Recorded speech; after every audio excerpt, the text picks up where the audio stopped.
Hola, bienvenidos a un nuevo capítulo del curso de Teoría Cuántica de Campos. Hoy vamos a hablar de la integración en el plano complejo. ¿Por qué? Pues porque dentro de unos capítulos, cuando queramos calcular las funciones de Green de las ecuaciones de la teoría cuántica de campos, por ejemplo, la ecuación de Klein-Gordon o la ecuación de Dirac, etc., ahí necesitaremos calcular unas ciertas integrales que, si no os digo de qué va el asunto, pues podrían resultar monstruosas. Así que vamos a hacer un pequeño inciso y vamos a hablar de cómo integrar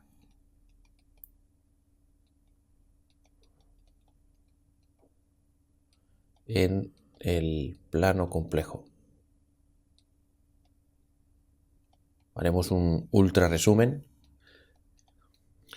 Vale, ¿a qué nos referimos con cómo integrar en el plano complejo? Bueno, lo primero que hay que hacer es dibujar el plano complejo, donde aquí estará la parte real y aquí estará la parte imaginaria. Sabemos que los números complejos normalmente, perdonadme que esto se mueve, no sé bien nunca por qué. Vale, recordemos que los números complejos se suelen poner con la letra Z y que tiene su parte real, que es la X, más Y veces la parte imaginaria, que es la Y. Y eso representa, pues, puntos aquí en este plano. Escogiendo la X y la Y nos va dando estos diferentes puntos. Bueno, vale, pues cuando uno se plantea una integral en el plano complejo, pues se plantea, por ejemplo, coger un punto cualquiera, por ejemplo este, y otro más, por ejemplo este de aquí, y unirlo con algún tipo de trayecto o camino. Si a este punto le llamo A y a este le llamo B, pues entonces uno se puede plantear hacer la integral entre A y B de una cierta función de Z, diferencial de Z, y preguntarse cuánto vale esto, ¿no? Bueno, uno de los resultados fascinantes de la teoría de funciones o de variable compleja es que si esta función es holomorfa, claro, yo estoy soltando aquí una palabrota sin especificar qué significa holomorfa. Bueno, holomorfa en esencia significa que es diferenciable en un abierto, y que sea diferenciable significa que se tienen que cumplir una serie de condiciones, como por ejemplo las condiciones de Cauchy-Riemann, y que las derivadas parciales con respecto de x y con respecto de y de la función sean continuas, etcétera, etcétera. Pero como estamos en un curso para físicos y vamos un poco al grano, pues lo que vamos a decir, y me vais a permitir, sobre todo los matemáticos que estén en la sala, es que decir holomorfa será algo así como bien comportado.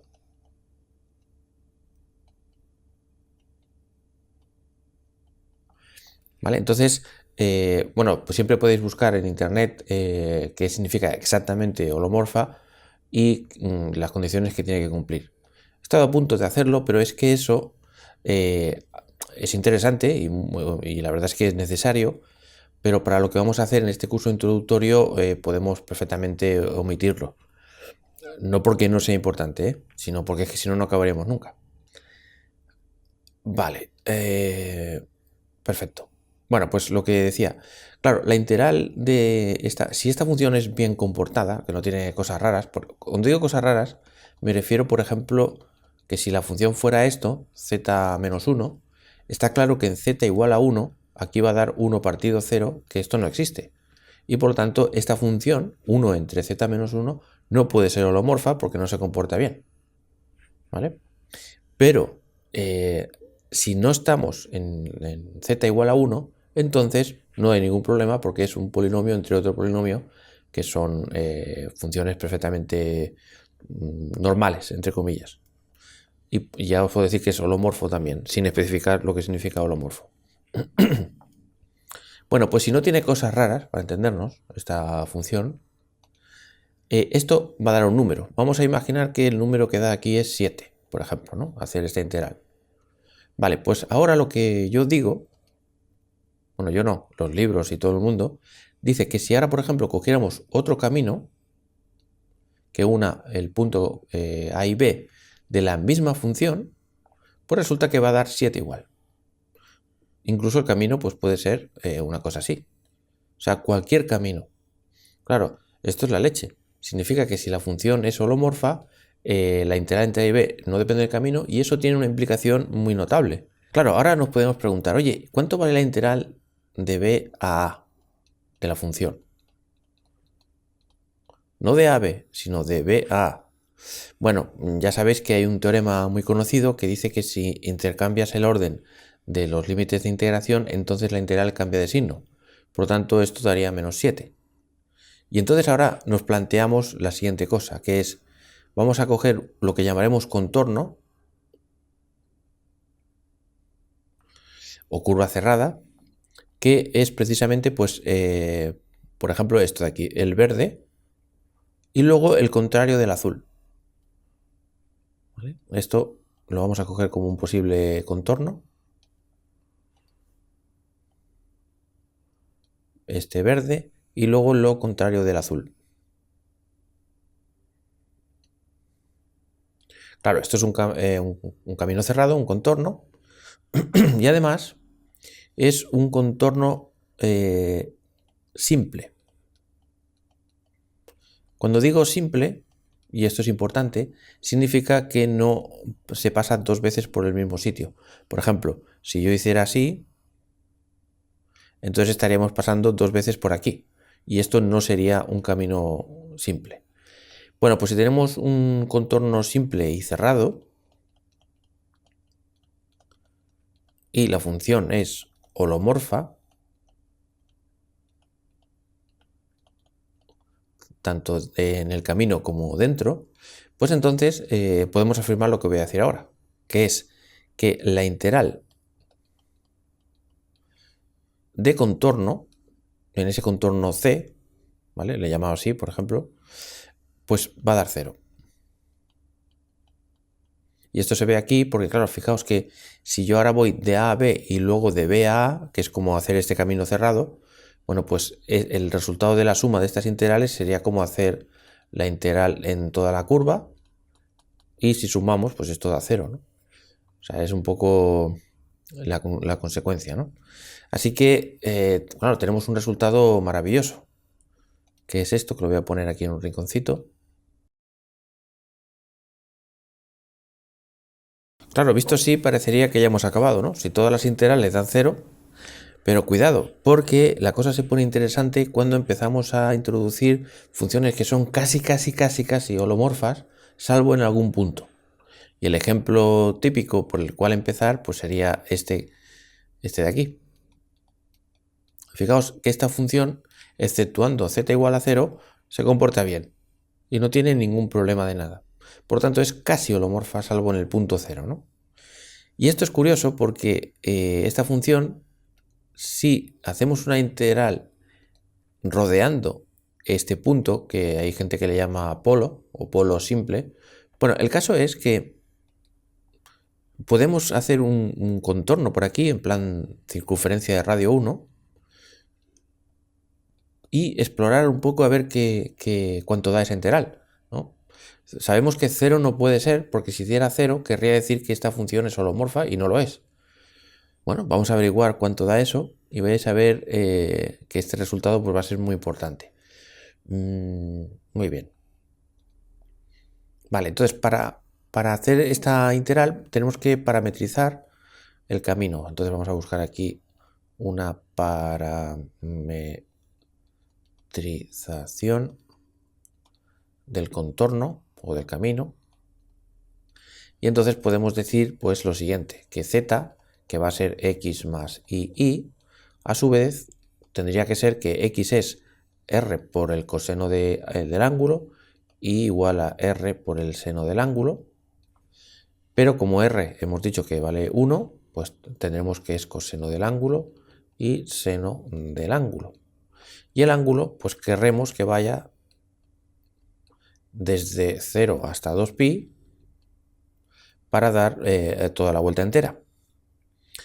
Por lo tanto, z debería ser igual a coseno del ángulo más y seno del ángulo. Muy bien. O lo que es lo mismo, z es e elevado a i teta, porque recordad que la identidad de Euler, que nos dice precisamente esto, que coseno de algo más i por el seno de ese mismo algo, pues es igual a e elevado a i por el algo. ¿vale? Eso es la identidad de Euler. Por lo tanto, una parametrización de este camino sería esto. Y ahora lo único que tenemos que hacer es hacer la diferencial de z, es decir, derivar con respecto de z esto, queda esto de aquí, y ahora derivamos con respecto del parámetro, que en este caso es el ángulo θ, va a quedar ella misma por la derivada de lo de arriba, que es y luego ponemos diferencial de θ. Y podemos volver a reescribir esto simplemente sustituyendo e elevado a iθ por z. Y ahora ya por fin vamos a la integral y sustituimos las cosas. Lo primero que hacemos es que como ahora la integral va a estar parametrizada con θ, pues los límites de integración van a ser de 0 a 2pi. Aquí tendremos 1 partido z y diferencial de z es z por i diferencial de θ. Por tanto, las z se van, la i la puedo sacar factor común y queda la integral de entre 0 y 2pi de θ, que eso es 2pi. Entonces tenemos ya nuestro resultado interesante, que lo voy a anotar aquí por su importancia, que es que esta integral en una circunferencia de radio 1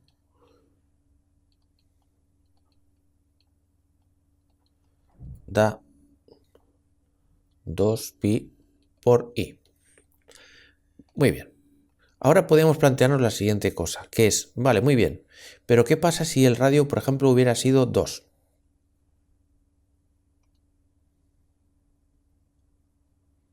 Radio 2.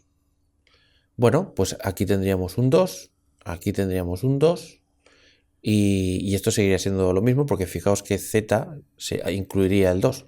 Por lo tanto, esto se mantiene intacto. Todo esto me refiero. Y como es intacto, pues entonces se va a cancelar las z y va a dar exactamente lo mismo. Tanto si el radio es 2, como 3, como 4.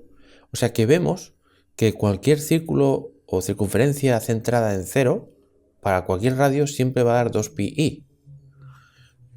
Interesante, ¿no? Pero claro, alguien podría decir, pero a ver un momento, si yo estoy planteándome la integral de 1 partido z, yo sé del colegio que esto tiene que ver con el logaritmo, ¿no? Y si estoy haciéndolo en un circulito y el punto inicial y el punto final es el mismo, pues entonces esto pues va a ser logaritmo del punto final menos logaritmo del punto inicial, y como el punto final y el final y el inicial son iguales, pues esto da 0, ¿no? Por lo tanto, ¿cómo podemos decir que da 2pi? Esto es una pregunta, una duda muy razonable y que puede llevar a un dolor de cabeza intenso, ¿no? Vale. Entonces, para resolver esta duda, y sobre todo para demostrar que esto siempre va a dar 2pi, tenemos que hablar ligeramente del logaritmo de z, que es una función que tiene, digamos, peculiaridades, que son las siguientes. Entonces, abrimos un pequeño inciso sobre la función logaritmo de z. Para entenderla, no va a durar más de un par de minutos este inciso, para entender el logaritmo y por qué esto que estoy diciendo aquí no es del todo exacto. Y además, por qué da 2pi. Entonces, ¿qué es el logaritmo de un número complejo? Claro, un número complejo lo podemos poner como un numerito positivo por e elevado a i y un ángulo, ¿no? Entonces podemos decir, bueno, pues quizá podríamos definir el logaritmo de z como el logaritmo de r, e y θ.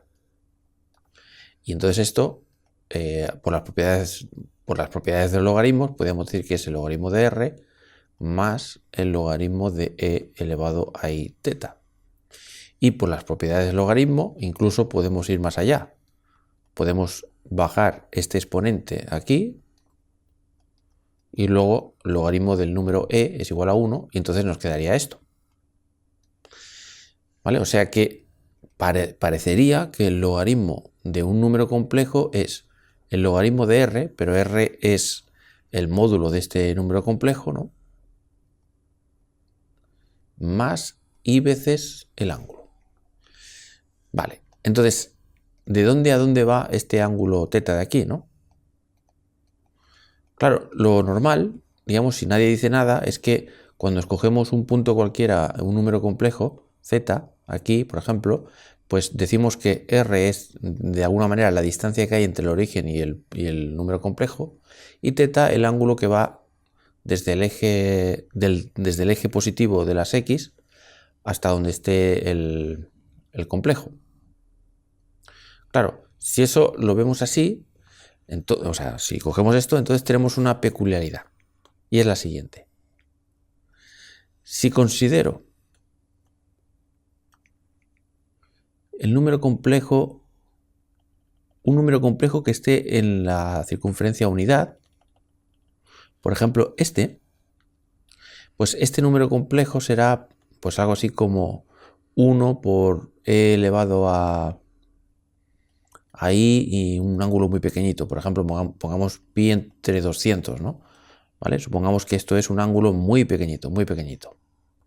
Y ahora, si considero este otro punto de aquí, en la misma circunferencia de radio 1, pues esto será 1 por e elevado a, será 2pi menos pi partido 200. Y con esto lo que estoy haciendo es que este ángulo es muy pequeñito también, porque 2pi es una vuelta y si le quito un poquito, pues queda muy poquito. O sea que estos dos puntos, a pesar de que yo los he dibujado muy separados, en realidad están muy cerca del eje, ¿no? Entonces, cuando calculamos el logaritmo de estos números, ¿qué va a dar eso? Bueno, pues lo que va a dar es, en cuanto a este señor de aquí, lo que va a dar es el logaritmo del módulo, que es 1, más i veces el ángulo, pi partido 200.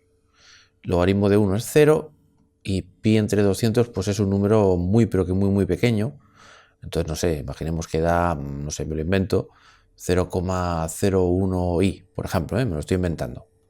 Un número muy pequeñito, imaginario, porque aquí hay una i. Este de aquí, cuando calculemos el logaritmo, pues lo mismo, logaritmo de 1 más i veces este ángulo de aquí.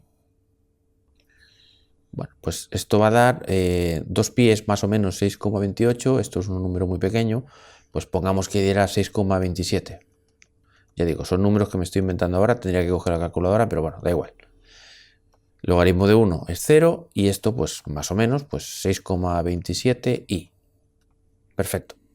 Entonces vamos a representar esos puntos, o sea, este punto de aquí y este punto de aquí, y esto será pues estará en el eje imaginario y un poquito para arriba. Y este estará en 6,27, o sea, por aquí, también en el eje imaginario. O sea, que dos puntos que están muy cerca, de hecho, es que tendría que... Es que parece que no lo están, pero ya digo que lo están. Estos dos puntos, en realidad, habría que verlos como un punto que está aquí y el otro punto que está aquí. O sea, que están muy, muy, muy, muy, pero que muy cerca, ¿no? Pues resulta que al calcular las imágenes de estos puntos, el de arriba, este de aquí, prácticamente da 0i, ¿vale? Porque esto es un número muy pequeñito. Y luego el de abajo, este de aquí, hemos dicho que da más o menos 6,27, o sea, sería este, ¿no? Y es prácticamente 2pi i. O sea que la diferencia entre estas imágenes es de 2pi i. ¿Qué quiere decir esto?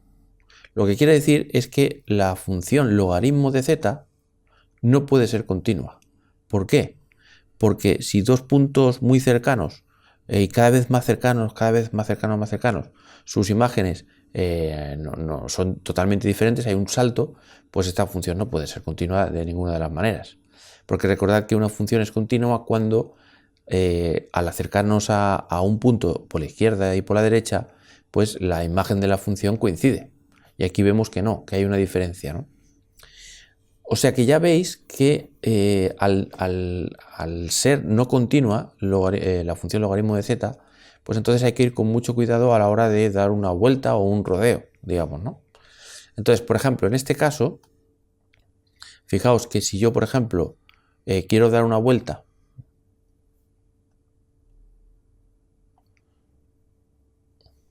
una vuelta desde aquí hasta aquí.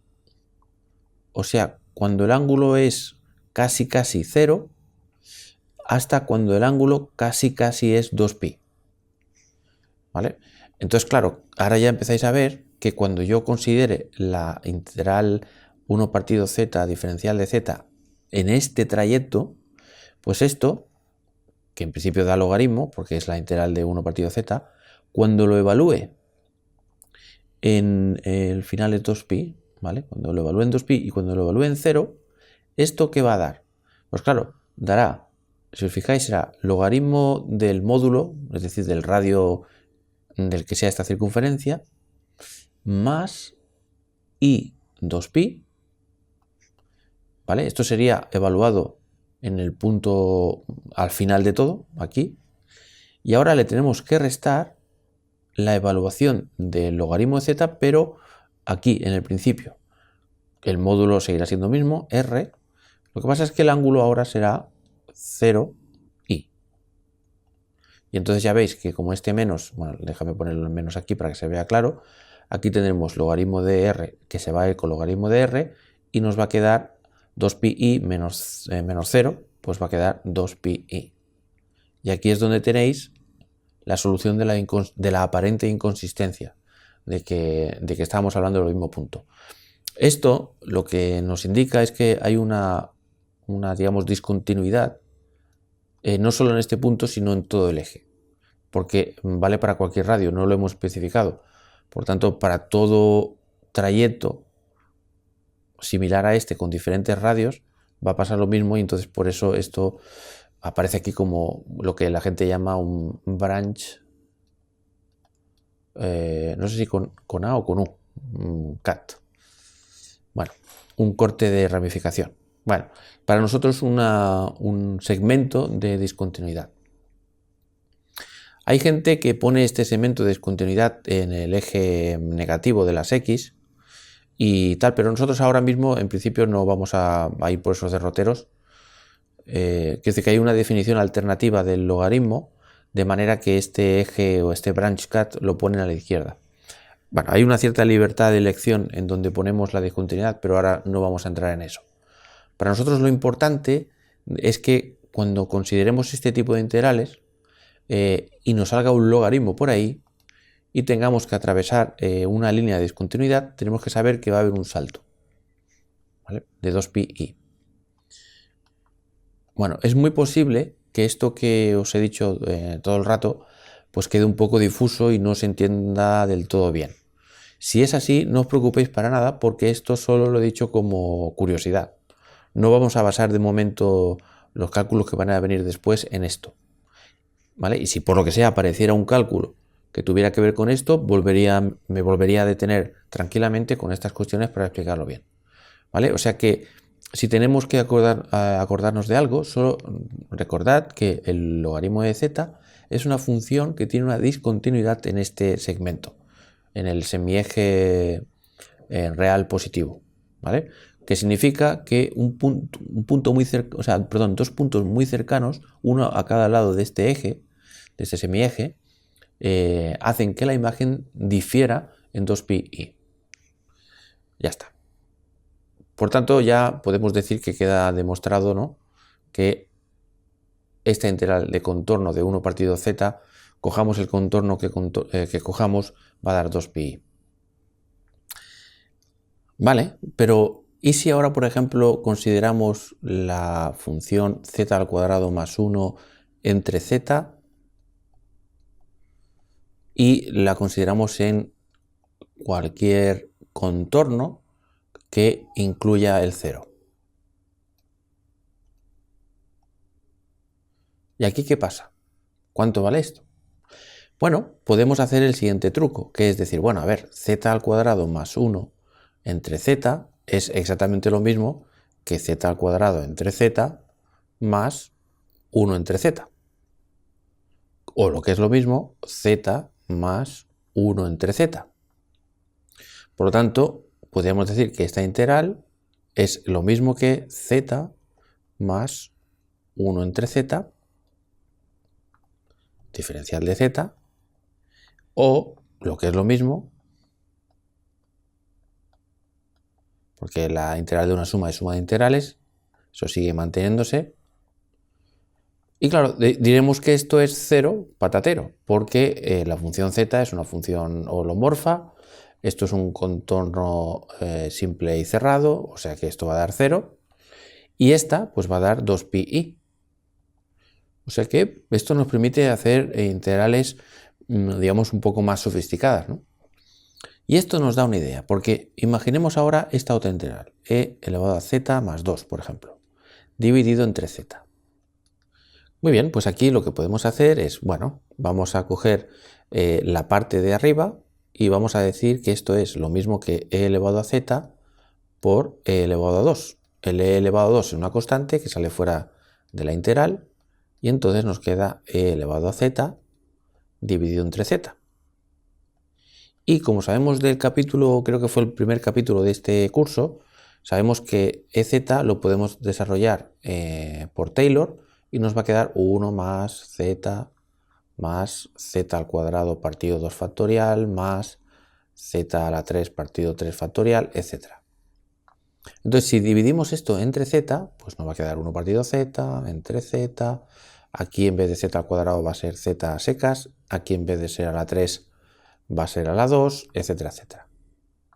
O sea, que esta integral va a ser, bueno, el e a la 2, que no se me olvide, pues va a quedar e a la z entre z va a ser 1 partido z más 1 más z2 factorial más z al cuadrado 3 factorial, etcétera, etcétera, etcétera.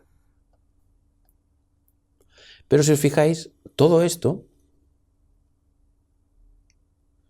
va a ser, todo va a ser, digamos, bien comportado, porque el 1 se comporta bien, z se comporta bien, z al cuadrado también, z a la 3, a la 4, a la 5, z elevado a cualquier cosa es una función holomorfa, no tiene ningún punto en donde eso dé problemas. Por lo tanto, sabemos que la integral de una función holomorfa en un circuito cerrado pues va a dar 0. Por tanto, la integral de todo esto va a dar 0. O sea que al final nos quedamos con e elevado a 2 y nos queda la integral de 1 partido z, que ya sabemos que es 2pi. O sea que, fijaos que este truco del 2pi, la verdad es que nos ayuda muchísimo, ¿no? Entonces, claro, esto se dio cuenta el señor Cauchy y entonces dijo, hey, pues vamos a hacer una cosa. Yo creo que podemos decir, o sea, estuvo dándole algunas cuantas vueltas y se dio cuenta de que había un teorema que se llama fórmula integral de Cauchy y nos dice que una integral en un camino cerrado y simple de una función holomorfa f de z dividido entre esto va a dar 2pi partido n factorial por la derivada enésima evaluada en el punto z0, teniendo en cuenta que z0 es un punto que está dentro de este camino donde queramos calcular esta integral. Así que voy a poner un ejemplo. Vamos a ver. He hecho varios ejemplos de cómo calcular esto. A ver, el primer ejemplo que voy a poner va a ser, por ejemplo, pues no sé, por ejemplo este. E elevado a z dividido entre z menos 2, por ejemplo. Y esto lo vamos a evaluar en un contorno que contenga el punto enfermo, entre comillas. El punto en donde esto hace que sea 0, que es precisamente z igual a 2, ¿no? Bueno, pues aquí tenemos el punto que llamaríamos z0, que es 2. El punto, insisto, donde esto se hace 0. Así que cogemos un contorno, por ejemplo este, cualquier contorno que incluya dentro el punto este, el polo, para el que se llama. Vale. Pues lo que nos dice esta fórmula es que tenemos que coger y averiguar cuánto vale la n, y fijaos que la n tiene que valer 0 para que nos quede todo esto elevado a 1. ¿Vale? Digamos que esto es como lo mismo que decir que está elevado a 0 más 1, por lo tanto la n es igual a 0, y por lo tanto la f de 0 significa no derivar nada. Si hubiera puesto un 1, por ejemplo, pues quiere decir que derivamos una vez. Por tanto, esto es como no decir nada y lo tenemos que evaluar en el punto 2. Estoy mirando aquí, ¿eh? O sea, simplemente f de 2. Como f es lo que hemos llamado a lo que está en la parte de arriba, que en nuestro caso f de z es e elevado a z, pues entonces vemos que f de 2 es igual a e elevado a 2. Y entonces el resultado de esta integral va a ser 2pi i dividido entre 0 factorial por la imagen de 2. O sea, 2pi i por e elevado a 2. Y esto es lo que daría esta integral de aquí. O sea que maravilloso. Vamos a poner otro ejemplo. Pues el ejemplo último que vamos a hacer, prestad atención porque es muy importante, porque nos va a hacer recordar la función de Green del capítulo 14 y de hecho va a ser una manera de cómo calcular aquella integral que nos quedó pendiente allá en los últimos minutos del capítulo 14. ¿Vale?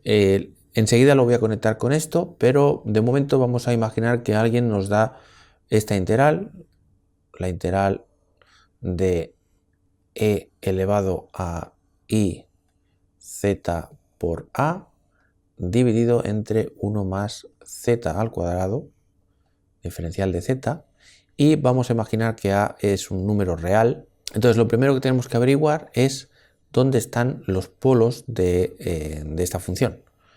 Y claramente son aquellos puntos en los que hace que 1 más z al cuadrado sea 0. Y vemos que son el punto i y el punto menos i.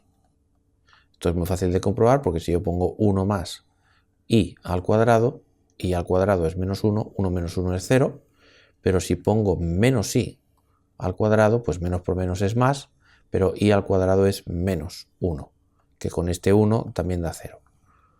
Por lo tanto, demostrado que estos son los polos.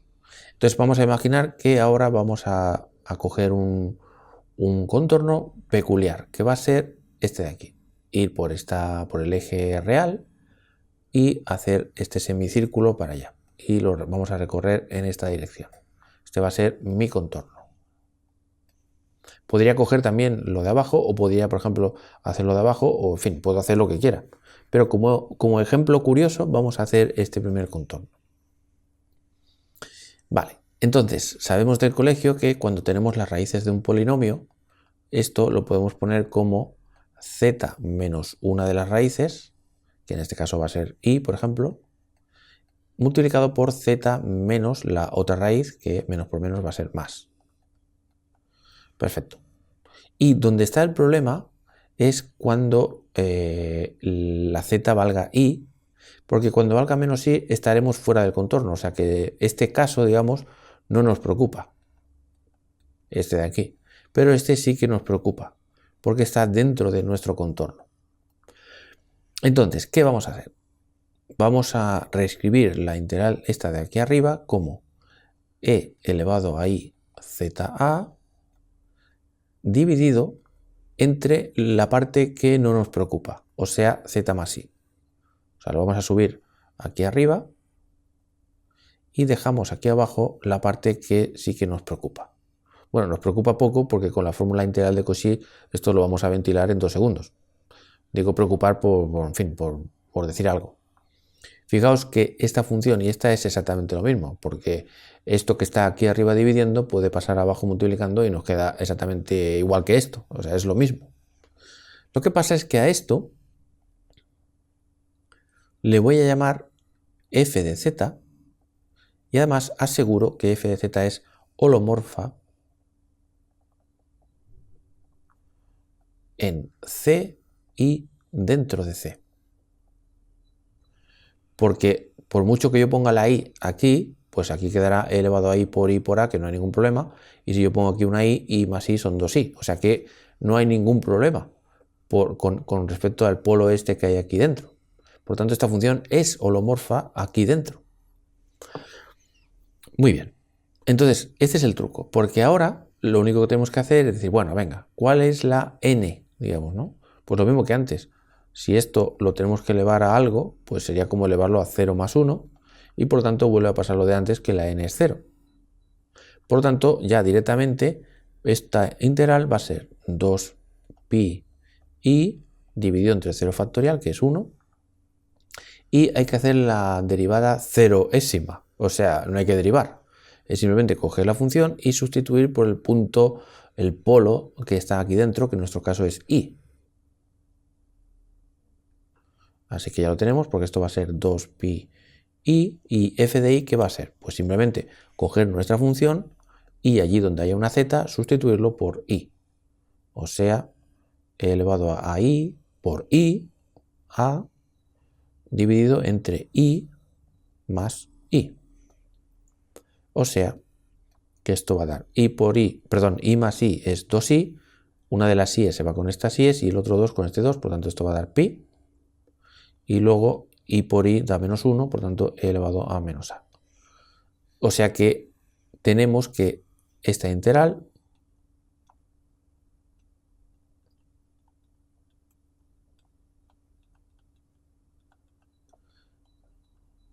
cogido el contorno este, que lo pongo simbólicamente así, o sea, el semicírculo, digamos, superior, pues esto da, como acabamos de ver, pi e menos a. Muy bien. ¿Qué hubiera pasado si en vez de coger el superior, cogemos el inferior? Vamos a ver qué hubiera dado esa integral.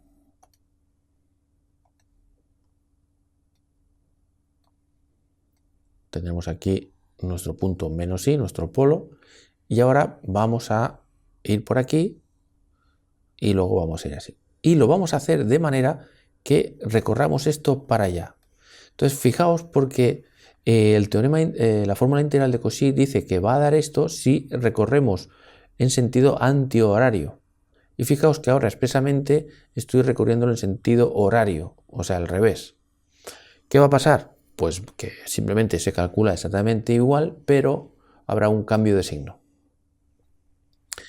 Pero ahora vamos a eso. De momento vamos a hacer el mismo truco que antes, pero lo que vamos a hacer es que aquí arriba vamos a poner el trozo que se salva. Y el trozo que se salva es precisamente este de aquí. Porque si yo sustituyo menos i aquí, no va a haber ningún problema. Sin embargo, si lo sustituyo aquí, sí que habrá problemas. ¿Vale? Recordad que los problemas los tenemos que dejar aquí abajo en el denominador y lo que no sea un problema, ponerlo en el numerador. Esto es justamente lo que he hecho.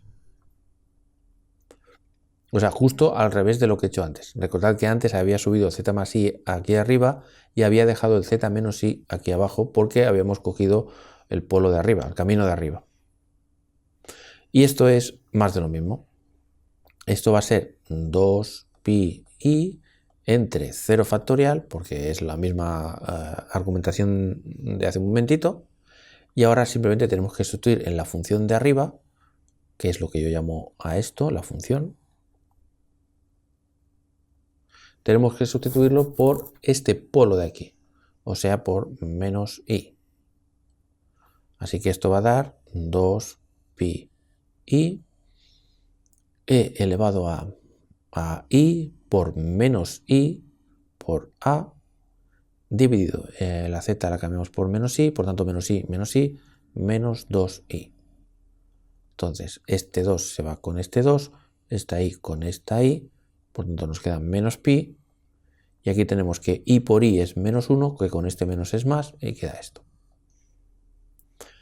Vale, o sea, apunto el resultado por aquí.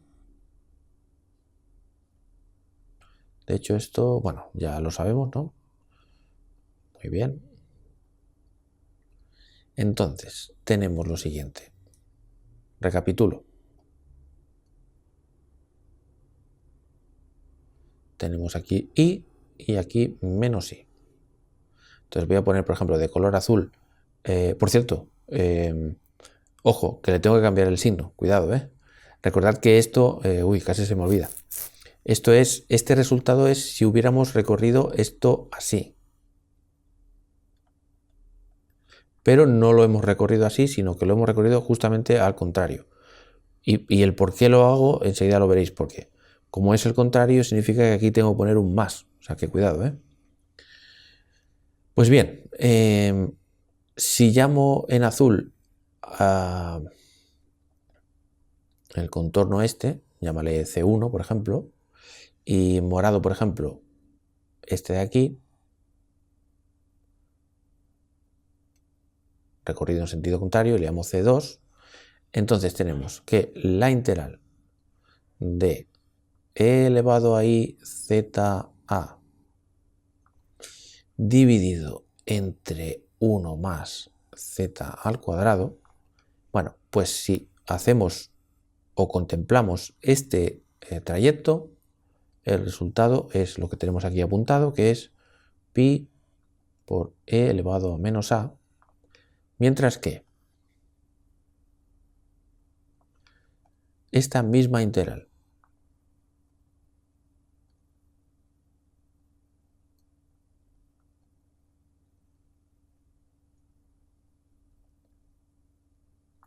pero con este contorno, que va justo al contrario en el sentido horario, bueno, pues resulta que esto va a dar pi por e elevado a a. Perfecto. Perfecto. Muy bien. Esto es un resultado muy importante, pero que muy importante porque esto sale, bueno, muchísimo en el tema de las funciones de Green en teoría cuántica de campos. ¿Vale? De momento lo mantenemos aquí y ahora solo me falta decir un dato más y de hecho esto creo que lo puedo quitar momentáneamente para hacer sitio. Perfecto. Ahora vamos a imaginar que tenemos un deseo muy fuerte. Y es que queremos que la integral de este trozo de aquí, no hablo de todo el trozo azul, sino solo del trozo, la mitad de esta circunferencia, bueno, pues imaginemos que tenemos el deseo fuerte de que esta integral dé 0 directamente, solo este trozo. Claro, esto no podemos pedirlo a menos que tengamos que pagar algún tipo de precio. Entonces el precio que pagamos o estamos dispuestos a pagar es que podamos hacer que ese radio tienda a infinito. O sea, lo que nos preguntamos es, si hacemos tender este radio del semicírculo a infinito, ¿podemos hacer que la contribución de este arco de circunferencia, la integral de sobre ahí, sobre ese contorno, sea 0? Bueno, la respuesta es que sí, a condición de que pasen una serie de cosas. Vamos a ver. Contemplemos ahora solo este arco y vamos a hacer lo que vaya desde un cierto valor z. O sea, vamos a imaginar que esto tiene un cierto radio, no sé, por ejemplo, R mayúscula. Estamos recorriéndolo así. De hecho, déjame poner... Vale, entonces tenemos... Déjame ponerlo esto bien otra vez. Vamos a imaginar que nuestro arco de circunferencia va a tener un cierto radio R y solo estamos preocupados, insisto, en este arco, no en la parte que va por aquí, por el eje X, solo esto de aquí arriba, queremos que sea 0, ¿vale? Vale, entonces, veamos. Cuando hagamos la parametrización de ese camino, pues estamos de acuerdo que será R, E y teta, y en este camino teta pues va a ser algún valor entre 0 y pi. Esto supongo que estamos de acuerdo porque es precisamente la parte de arriba. Si fuera la parte de abajo sería pi y 2pi, pero no, estamos entre 0 y pi. Muy bien. Entonces, ¿qué vale e elevado a i zeta a en este trayecto? Bueno, pues simplemente tendríamos que poner e elevado a i, pongo la un momento por aquí, y la z pues sería r, e, i, teta. O incluso también podemos decir que esto va a ser e, i, a, r, y e elevado a i teta es lo mismo que coseno de teta más i seno de teta. O lo que es lo mismo, será e elevado a i a r coseno de teta por e elevado a i por i es menos 1 a r y seno de teta. Eso por un lado. Y luego por otro, diferencial de z, como se supone que r es fijo, pues entonces lo vamos a dejar igual y la derivada de e elevado a i teta se queda igual con un factor i y diferencial de teta. Entonces tenemos que lo de dentro de nuestra integral, o si queréis la integral, digamos, pero ojo, solo de este arco, pues va a ser e elevado a i a r coseno de teta, e elevado a menos a r seno de teta, dividido entre 1 más z al cuadrado, o sea, r al cuadrado, e elevado a i teta al cuadrado, que es como multiplicar por 2 aquí, y diferencial de z nos va a quedar r i e elevado a i teta diferencial de teta, correcto. O sea, que esto, veamos, vale, entonces vamos a ver un poco qué pinta tiene esto, porque ahora lo que nosotros vamos a querer, y hago un poco de espacio por aquí, vamos a querer hacer el límite cuando r tiende a infinito. Vamos a ver qué tenemos. Bueno, por un lado, esto es una función acotada, porque es del estilo e elevado a i por algo, y esto es el coseno de algo más i veces el seno de algo, y como ya hemos discutido en algún capítulo, esto está entre menos 1 y 1, esto también, por tanto esto está acotado, o sea que aunque hiciéramos r tender a infinito, esto va a ser una cantidad acotada. Muy bien. Luego tenemos esto, que enseguida lo miro, y perfecto, luego esto también está acotado, pero esta r va a tender a infinito. Pero aquí tenemos una r al cuadrado que también va a tener infinito. Por lo tanto, tenemos que esto de alguna manera es como, o su comportamiento es como si tuviéramos de alguna manera digámoslo así, un 1 partido r, ¿vale? Una r de aquí y una r al cuadrado de aquí. Cuando r sea muy grande, el 1 este casi no va a contar para nada. Por lo tanto, tenemos como del estilo 1 partido de r. Luego vamos a tener una función acotada que es e elevado a i a r coseno, que también va a estar acotado, esto. Y esto va a ser e elevado a menos a r seno de teta, y vamos a ver el tema signos. Bueno, y luego por aquí nos falta una i y nos falta un i teta, diferencial de teta. Vamos a ver.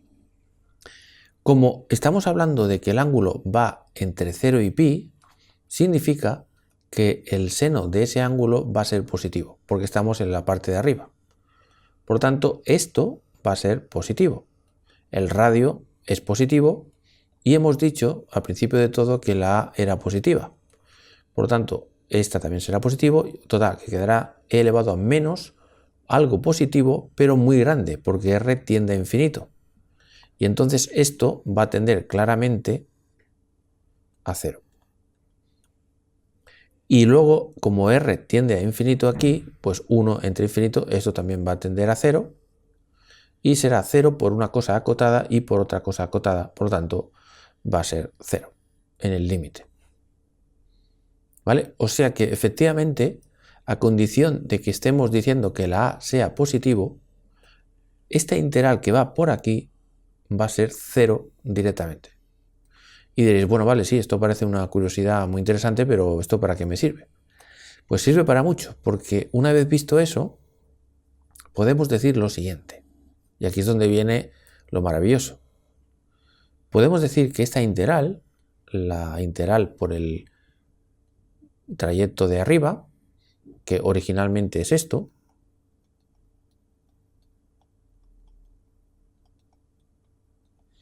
la podemos poner como la suma de un trayecto que vaya desde menos r hasta r, o sea, desde aquí hasta aquí, de e elevado a i, z a 1 más z al cuadrado diferencial de z, más el trayecto que va por aquí arriba.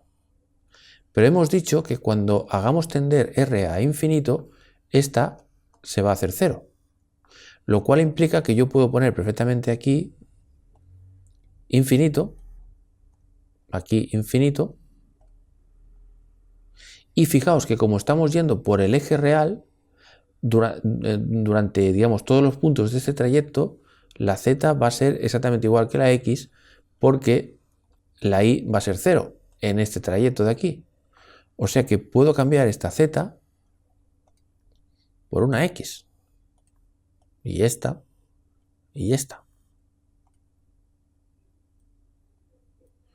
Y sé, porque lo hemos calculado hace 3 segundos, sé, de hecho lo tengo aquí apuntado, que esta integral vale esto de aquí.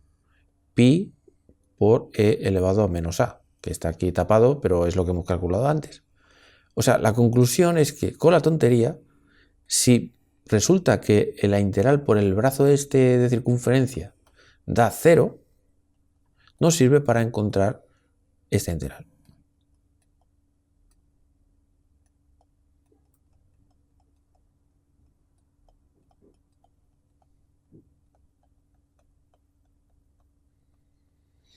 Pero yo he dicho que esto era la x, pero le puedo llamar Pepe, Juan, María, puedo llamar a esta variable como quiera, porque es un nombre, ¿no? ¿Qué pasa si yo le llamo, por ejemplo, a esta x, le llamo k, por ejemplo? Bueno, pues resulta que estaremos calculando precisamente la inversa de la transformada de Fourier de esto, de la función 1 entre 1 más k al cuadrado, y quedaría esto de aquí. De hecho, en el capítulo 14, en vez de a, nosotros habíamos dicho que esta cosa que había aquí era x menos x', si os acordáis.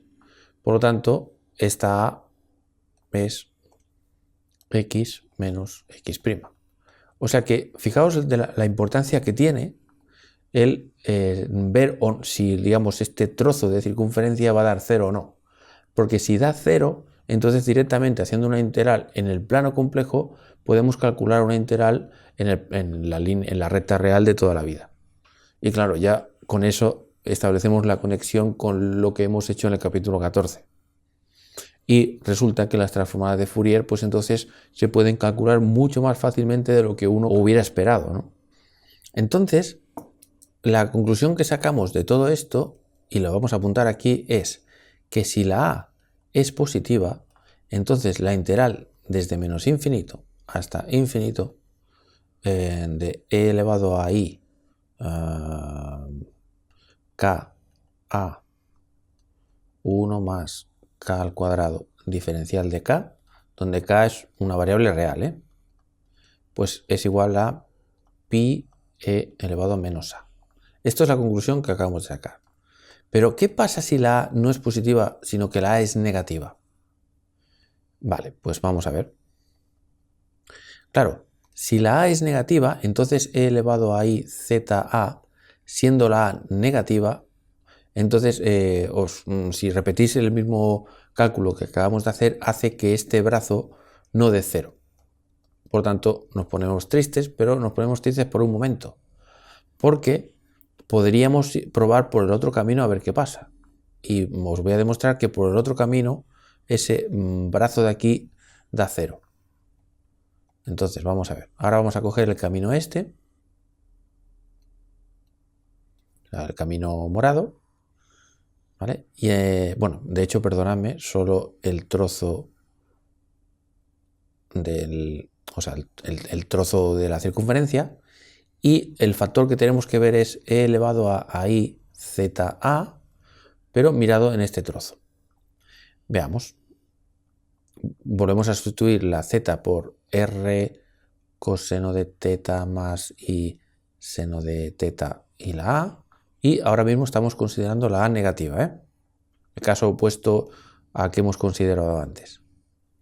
Entonces esto va a ser pues e i r a coseno de teta por e i a r i seno de teta, pero i por i es negativo, y como la a es negativa, significa que yo puedo coger este señor y decir, bueno, pues como esto va a ser negativo, entonces al final puedo poner que va a ser así. ¿Vale? Porque supongo que está claro, ¿no? Si yo tengo que la A es -3, por ejemplo, al final va a dar 3, ¿no? Pues es lo que estoy diciendo, que aquí va a resultar el valor absoluto de A, siendo A negativo. Y claro, parecería que no hay vuelta atrás, porque claro, si ahora hacemos tender R a infinito, poniendo esto algo positivo, pues claro, parecería que iba a dar algo así, ¿no? Elevado a infinito, pues infinito, y por tanto no podemos hacer que este trozo sea 0. Pero cuidado, porque es que ahora, cuando estamos recorriendo este señor así, fijaos que estamos recorriendo desde un ángulo de 2pi a un ángulo de pi. O sea, el ángulo ahora está por aquí. Antes era de 0 a pi, pero ahora es de 2pi a pi. Por lo tanto, cuidado, porque el seno de teta cuando estamos entre pi y 2pi, ahora es negativo. Y eso es lo que salva el asunto, porque esto al ser negativo, por fin, cuando r tiende a infinito, con el negativo del seno, esto va a ser menos, y esto vuelve a ser 0, y entonces nos salva. Conclusión. Que si queremos hacer la integral desde menos infinito hasta infinito de e elevado a i k a 1 más k al cuadrado diferencial de k, pero a es negativo, entonces tenemos que ir a este otro resultado que voy a hacer que se vea un poco por el camino de abajo y va a dar pi e a, donde a es negativo, ¿eh? Entonces, al final, ¿qué tenemos? O sea, mirando todos estos dos casos, lo que diremos es que finalmente la integral esta de aquí tiene dos posibles soluciones.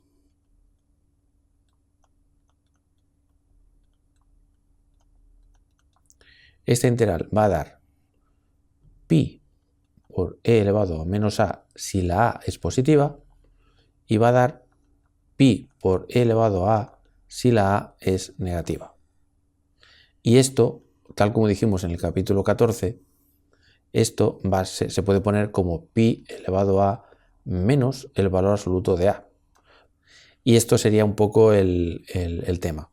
Y si recordamos que en vez de a, nosotros habíamos dicho que esto era, en el caso concreto del capítulo 14, pues x' menos x, pues como ya os podéis imaginar, pues esto va a dar, ¿vale? Pues este, digamos, sería el esquema genérico de este tipo de cálculos para funciones de Green. Vale, y como ya os he pegado bastante tostón, y creo que esto supongo que habrá un montón de cosas que digerir, voy a dejar para el capítulo siguiente lo que va a ser uno de los casos principales de problemas, digamos que suele haber problemas entre comillas, porque la solución es muy fácil, pero digamos qué ocurre cuando a la hora de hacer, por ejemplo, un contorno, por ejemplo este, pues el polo en vez de estar aquí, resulta que no está ahí, sino que está, por ejemplo, en algún punto del contorno.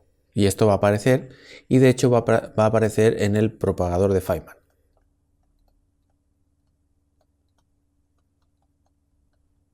De hecho, va a aparecer aquí y aquí. ¿Vale? Pues entonces hay que hacer un pequeño truco que va a consistir en lo que se llama la parte principal. Bueno, lo pongo aquí como spoiler. ¿Vale? Entonces, antes de entrar en esto, que ya digo que os han visto lo que hemos visto, si digeréis este capítulo bien, pues esto va a ser simplemente una excursión muy divertida comiendo pipas. ¿Vale? Entonces, pero antes de afrontar este tipo de cálculo, es muy interesante que, bueno, pues que repaséis y digeráis bien este capítulo. Digamos, va a aparecer como protagonista en un montón de cálculos que vamos a hacer más adelante en la teoría cuántica de campos. Pues nada, muchas gracias por ver este vídeo, espero que no haya sido demasiado tostón, porque soy consciente de que he hecho un resumen de variable compleja a mega bestia en una hora, en fin, y seguro que alguna cosa podría haber mejorado de cara a explicar, y si tengo que hacerlo lo haré en próximos vídeos. Pues nada, eso, muchas gracias por ver este vídeo y hasta el siguiente.